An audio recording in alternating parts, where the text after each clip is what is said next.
So today we are going to go through my quad session. We're going to warm up with leg extensions, then moving on to the big compound exercises. One thing I love is just making sure that we get that blood flow, that mind-muscle connection into the quads before we then load far more weight. The good thing about starting off with an isolation, we're going to get that blood, we're going to get that pump, we're going to get the muscles nice and warm, we're not going to be at risk of getting injured. We're then going to make sure with a lot of the isolation work that I tend to do is going to be more focused on basically just trying to get the muscles nice and warm. There's going to be more volume in there, so weight's going to be slightly less. We're just going to really focus on that mind-muscle connection.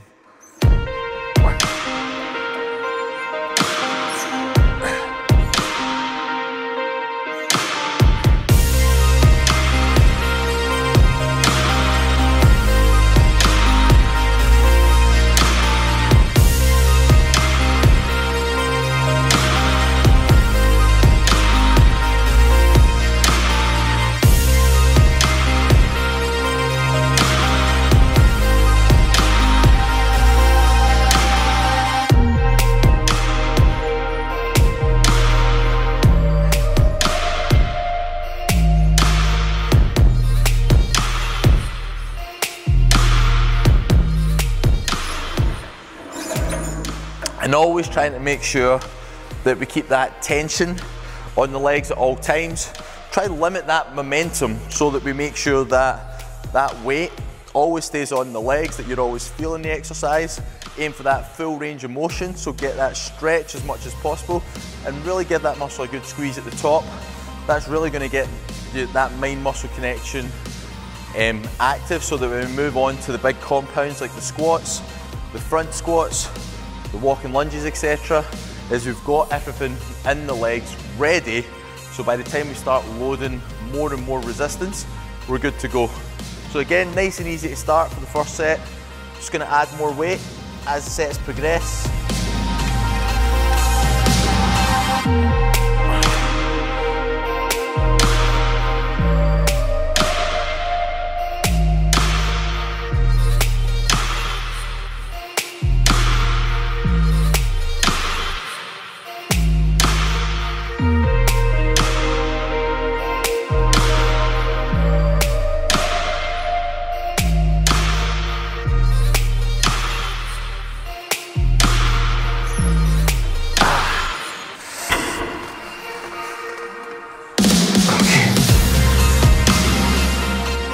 Those legs are starting to really get warmed up now, so it just means that by the time we now move on to the big compounds, less chance of injury, less chance of getting hurt. Make sure that we're getting everything, that basically that muscle has now got that blood flow in there, so we can get that really good feel and everything's good to go.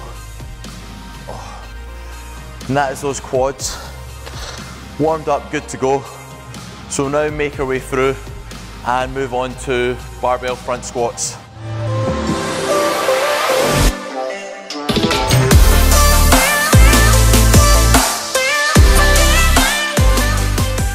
Okay, so moving on to barbell front squats. The thing I love about that is it's going to keep your body upright, which is going to focus more of the load directly on the quads.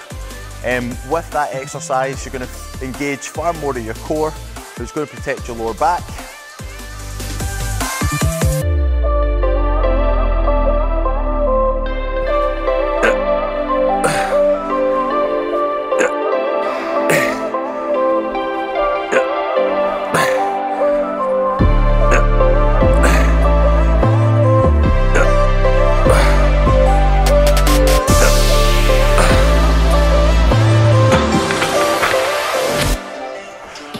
Weight's feeling pretty good.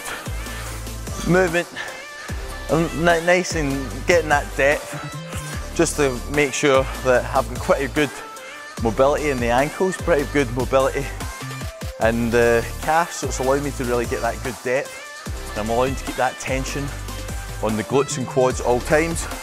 We're going to load up more weight.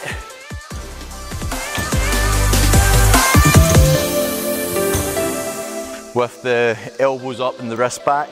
I found that probably as I started to load more weight, I started to concentrate that there was more stress on my forearms rather than concentrating on my legs. So this stance just allows me, or this grip allows me to really just focus on the legs rather than worrying about anything else.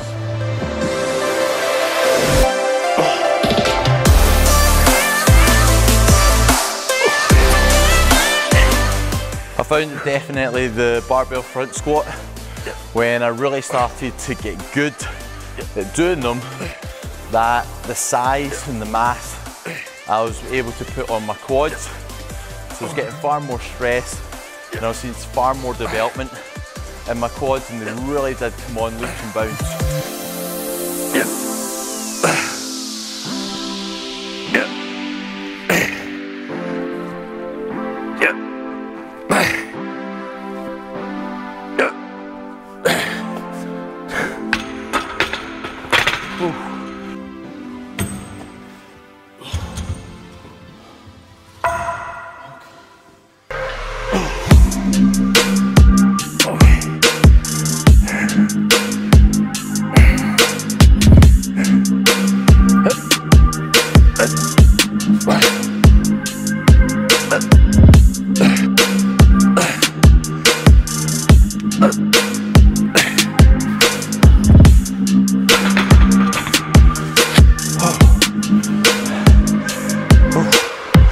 And that's your barbell front squats.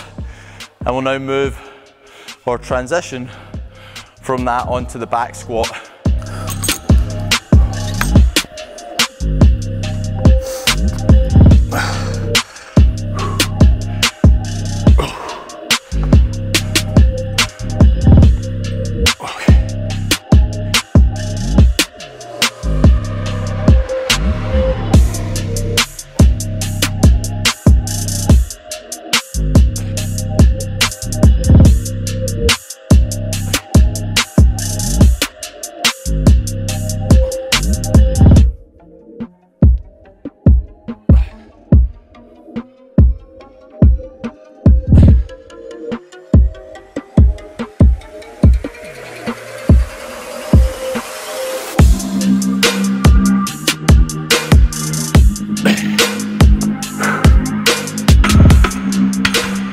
Feels pretty good. We'll load on a wee bit more weight on the bar.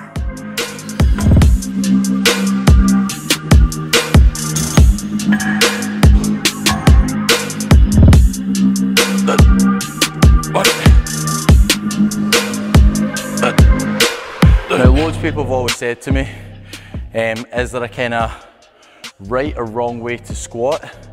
And I've always found that depending on your lever length, so the length of your legs, your torso, in terms of technique, how it's going to look, how it's going to feel. And so I always say to people, you can do the right form or right technique for your body shape and composition. Some people, like myself, I have smaller legs, smaller torso. I was built to squat and deadlift.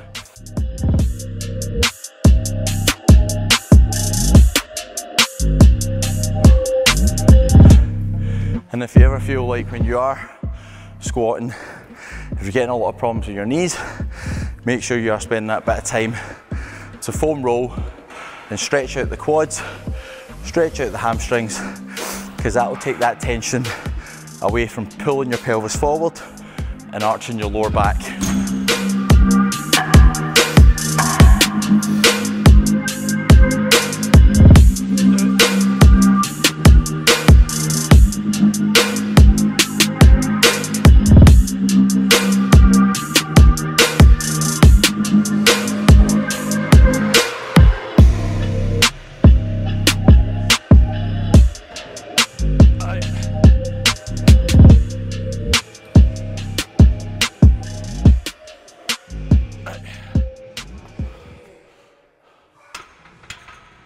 Okay, so that's us finished with the back squat. We're now going to move on to walking lunges.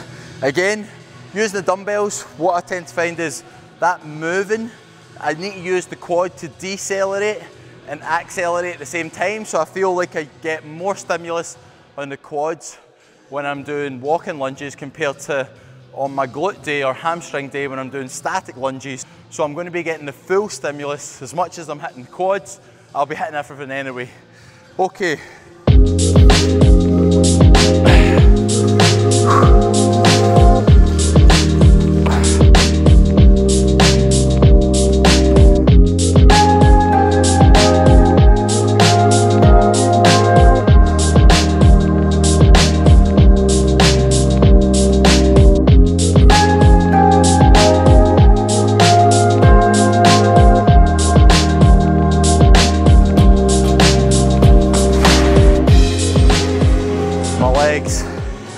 are feeling that now. Quads, glutes, hamstrings, heart. Oh, I'm getting tired now.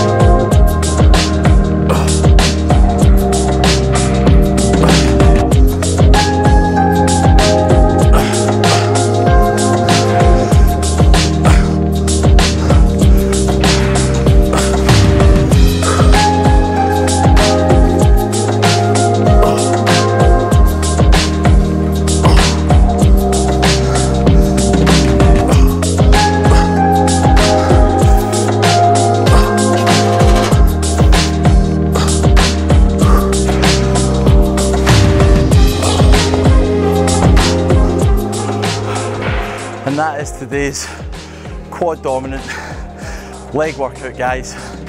Make sure to subscribe, like and comment below, and look forward to catching up with you in next week's episode.